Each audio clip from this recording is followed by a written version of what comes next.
Well, I wanted to ask something about Simon's marathon. But Please Yeah, no, do. Yeah, we can talk. Here, No, we can Ask the question. We can do it. answer on his behalf. yeah, because I was wondering why didn't you guys run with him? No, that's a very good question. Simon recently ran the marathon, and since that day he's been nothing short of my inspiration and my hero. And I've now been running for the last 4 days. I've only picked it up 4 days ago.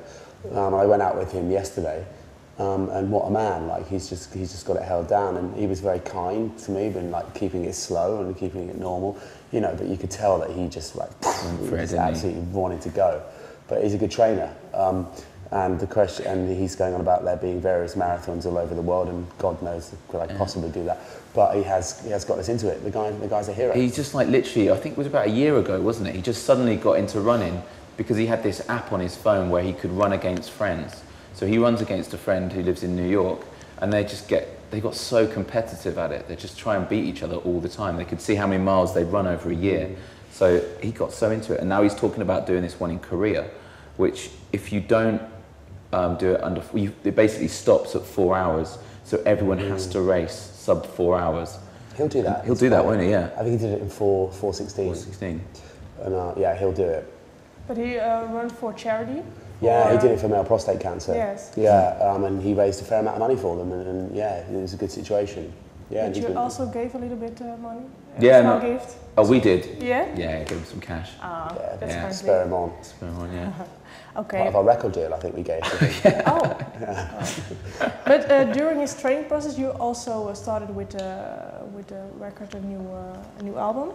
Yeah. Yes. Yeah. Yes. Did it also influence the work process, or Did the running influence it? I'm not sure. I don't know. Maybe he was quite sort of relaxed after a run, and he came in and got on with it. Good takes after a run. Yeah. I don't know. It's got all. He says that the optimum BPM, beat per minute to run at, is somewhere around 120. It's 120, isn't it? Yeah. He was saying the album is around 120-ish, so maybe it did have an influence. Well, he had a goal. Did you also had a goal for your new record? We were just talking about playing the Ajax Stadium. We've been talking about it all afternoon, and saying that would be a wonderful thing for us for here in Amsterdam to play at Ajax, and that was part of our goal. Yeah.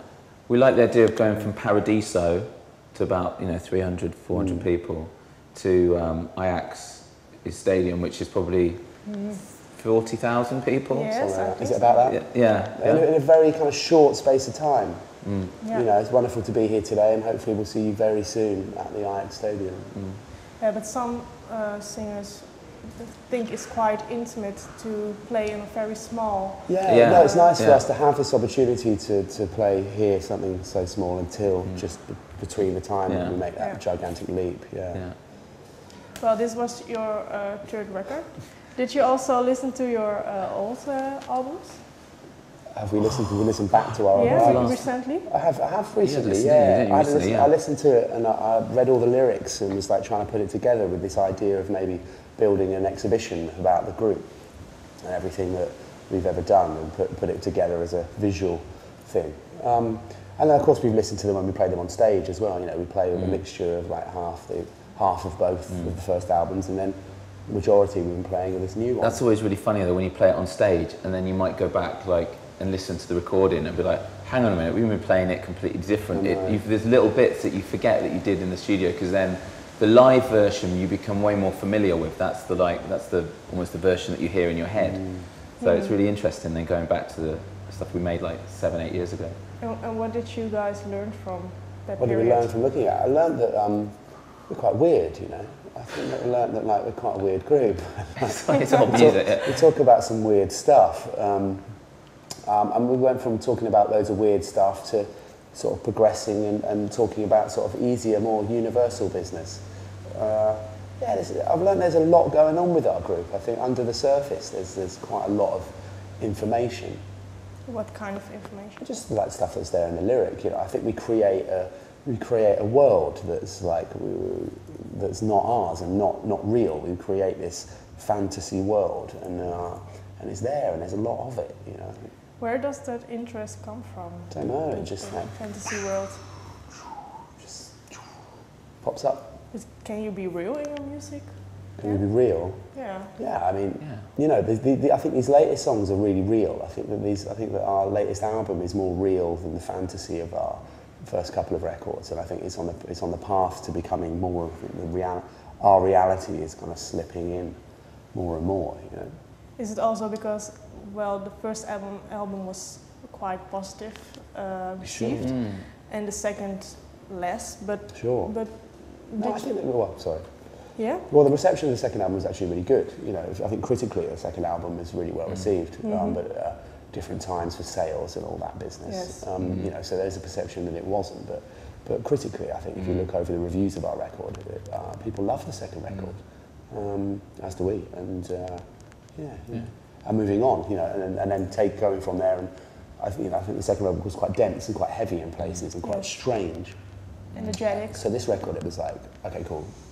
Go back to making pop music, make it pop, make it accessible, and I think that was one of the driving forces. Well, is it also a kind of grown up? It's like, I mean, you know, 33. I don't know. It's weird. I don't think it's an adult, like grown up record. I still think it sounds quite young, to be honest, even though we are, you know, early 30s now. I think it's like it's a fun, like kind of, it's a good time record. It's, you know, I don't think it's like a record about us being mature and sensible and stuff. I think it's still quite crazy and weird, and I think it's definitely a young record rather than an older person's record. It's still you. Still youthful, eternal youth. I think signing up for eternal youth is one of the things you do when you join a band. You know, so it's still there. And can you remember the first song you wrote for this album? It was a song called Invisible Forces. We know that song very well. We recorded it several times over a 2.5 year period. Okay. Yeah. I think it was 2011 when we first did it.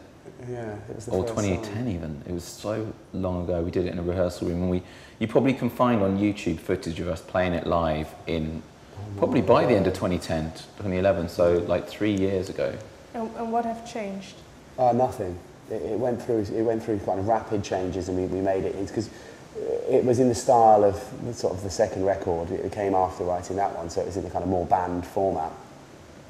And then because we went on to make an electronic record, we tried to bring it more into that world, but the song didn't make any sense in that world, and we tried it so many times, and then we just took it back to where it was. And it's weird because it still makes sense on the album, even though we were trying to make it into something that it didn't need to be.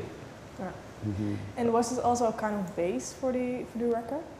Was it a bass for the new record? Yeah, the bassist. Oh, was it the bassist? I mean, potentially. I mean, because it's got that, like, Invisible Forces has got that kind of piano house thing about it. And I think that house music thing carried on to lots of the other songs. I think stepping into that contemporary popular house music thing is one of the things that goes through the album and touches it. So maybe, yeah. We were making an album from that point, though, pretty much. That was like it was definitely not, let's just make a single. It was like, I think we were making an album as of then, and like Jamie said, it is the most, like, that's us going back into like making dance music rather than kind of like dense separation from rock. Wasn't it? Yeah, it was. It stopped being rock, and that song was that house. Yeah. So it was like, okay, cool. We're making house music. Yeah. And is there an overall theme on the record? Peace and love, I think. You know. There's another. Have you seen the logo? It's got kind of. Yes, it's with a K in it. Yeah, it's a kind of subversion of the CNDP sign, you know? And so, you know, it's the record's all peace and love, yeah.